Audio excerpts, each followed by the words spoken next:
Hi, I promised you a series in which we look how to improve your chances of getting that first UX job. And here it is. We're starting this first episode with a very special guest, Stephanie, who's VP of Product Design at InVision. This is also pretty special to me because for me, InVision was like the pioneer of design collaboration. And their contribution to this industry is pretty hard to match. So what does InVision do when hiring designers? Let's hear what Stephanie has to say. Hello, designers and hopeful designers. My name's Stephanie Mencarelli, and I'm currently the VP of Design at InVision. And I'm here today to impart hopefully some wisdom that will be helpful for all of you navigating, your first steps in your careers in UX, and talking a little bit about boot camps and the Google UX course and what's right for you, but even beyond those courses, what should you focus on in your portfolio and such. So let's get into it. First things first, Google UX course, other boot camps in general. Are they good? Do we need them? I think in general, there's a million different ways to get into UX. These boot camps didn't exist 10 years ago. But I think it's really awesome that they exist now because you basically get a shortcut into learning the ins and outs and a lot of the rigor that is involved in being a UX designer. I also think too, it's a great opportunity for you to dabble in a little, all the different aspects of UX. I talk about, being a product designer is like this massive spectrum from researcher, IA, strategy, through all the way to like hi-fi, motion, brand, and then like all these things in between, right? And so very few individuals are going to want to do every single one of those things, and that's okay. As a hiring manager, I want to make sure that I have a good makeup of each of those spectrums for my team so that designers can pair together and make the best work possible.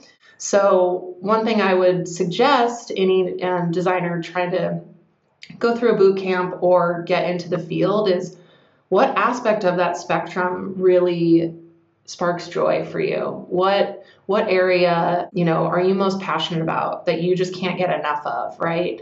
And then digging into that and getting really comfortable with saying, you know what, I'm never going to be interested in that side, and that's okay. So understanding, where your passions lie and why they are your passions, I think is something that you can really get out of a boot camp because you can dabble a little bit. And then, is it a big deal if you have an online certificate in the recruitment process? No. Your portfolio is everything, but you will get a better portfolio out of going through a boot camp experience because you will have gone through a more rigorous approach where you can speak to how you broke down a problem, how insights informed your design decisions, ultimately, what came out of it. I think something that I'm starting to see in our industry a little bit with the boot camps is that they don't have enough of an aspect of visual design attached to it. So the systems thinking, the IA, the rigor is all there, but the portfolio is just kind of falling flat. So I think there's ways to get around that without having a full-on art degree like I had to have. But, do you take some courses on color theory? Do you take some courses on graphic design that you can use to bolster your UX prowess? Because ultimately at many companies, especially when you first start, you're going to be a generalist. So you need to be able to kind of juggle it all and do it all. But doesn't mean you have to do it forever.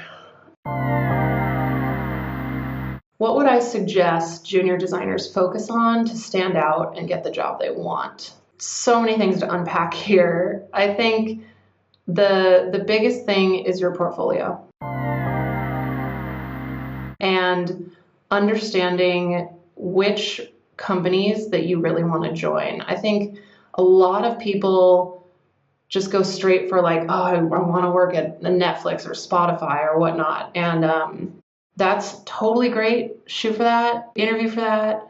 But don't forget that you might actually grow more at a smaller company where you can have more remit, more scope of work to really flex your muscles. And don't shy away from that. If anything, like, are you interested in food? Are you interested in the healthcare space? Like, where are your passions? And then find companies that mapped those passions, and especially your value set. Because you're going to want to put your all into your first career, because it'll continue to feed your portfolio and feed your trajectory. And so I think that's really important. And something that I have seen a few times here, that, you're just interviewing for the role. You're not necessarily interviewing for the company and the team. And that really needs to come across. Like, why do you want to join this team? Why do you want to join this company's mission? How does it resonate with you, and how does it relate to you and your values is also super important. I think as well, I really look for portfolios that can tell a story, that show that you're passionate, that show that you understand how to use insights to inform your design decisions, but not necessarily like always drive them. You can translate them into something, into hypotheses that maybe you test and whatnot. And ultimately, UX is a team sport. You need to be able to be comfortable working with a wide variety of cross-functional partners, whether it be engineers or product managers or content strategists or researchers or whoever it might be, and just showing that you have those soft skills with the hard skills is going to be very important, especially for your first role. So passion, rigorous portfolio, and just, keenly someone that people think they can work with and have fun with and innovate with. I hope that was helpful. And thank you so much for having me on this channel. Good luck, everyone. Wow, that was a great overview on how to think about getting your first UX job. I really loved the part about visual design, because this is really strongly connected to UX design. Of course, if you want to be a researcher, you don't really need to be as visual, but if you want to be a designer, trust me, design is also the visuals.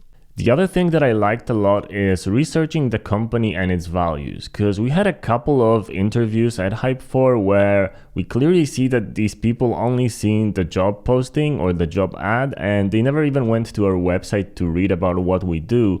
So on that interview, it was pretty awkward when they didn't really know what the company was all about. This is not a good approach. Always do your research.